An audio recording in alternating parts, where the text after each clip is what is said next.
तो शुरू करते हैं एमसीक्यूज नंबर 1 से। इसकी स्टेटमेंट पढ़ते हैं। You push a heavy crate down a ramp at a constant velocity. Only four forces act on the crate. Which force does the greatest magnitude of work on the crate? Option A, the force of friction. Option B, the force of gravity. Option C, the normal force.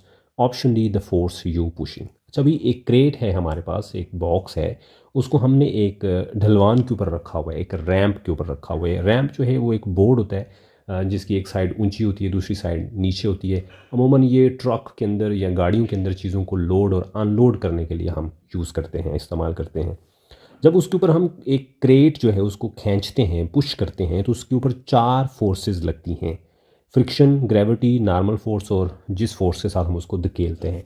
अब पूछा ये जा रहा है कि कौन सी force सबसे ज़्यादा काम कर रही है, कौन सी फोर्स की वजह से किया जाने वाला काम सबसे ज़्यादा है। तो भाई सबसे पहली बात है, जो 4 फोर्सेस उसमें से लग रही हैं उसमें पहली फोर्स है फोर्स ऑफ फ्रिक्शन, जो कि हमारी इस मूवमेंट को रोकने की कोशिश करेगी। दूसरी फोर्स है फोर्स ऑफ ग्रेविटी, जो कि उस क्रेट के ऊपर नीचे की तरफ लगेगी।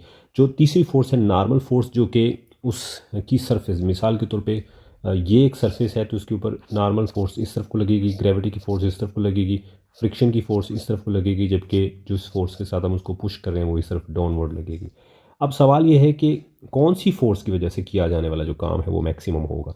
तो यहाँ हमने लिखा हुआ है कि भाई जो जिस फोर्स के साथ हम उसको पुश कर रहे हैं, डाउनवर्ड फोर्स जिसके साथ हम पुश कर रहे हैं, वो फोर्स सबसे ज़्यादा है। क्योंकि अगर ग्रेविटी की फोर्स ज़्यादा होती तो वो जो क्रेट है वो नीचे की तरफ आ जाता, ऐसा नहीं है, वो रैंप के ऊपर ही रहा है। नॉर्मल फोर्स अगर ज़्यादा होती तो वो क्रेट जो है वो ऊपर यानी हवा की तरफ चला जाता, ऐसा भी नहीं है।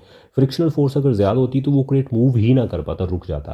क्योंकि वो क्रेट मूव कर रहा है तो इसका मतलब ये है कि जिस फोर्स के साथ हम उसको धकेल रहे हैं वो फोर्स इन सारी फोर्सेस से ज़्यादा है, और जो सी फोर्स सबसे ज़्यादा होगी उसकी वजह से किया जाने वाला काम भी सबसे ज़्यादा यानी मैक्सिमम होगा। So option D, the force you pushing, is the correct option. ठीक हो गया, चलते हैं आगे नेक्स्ट एमसीक्यूज पे।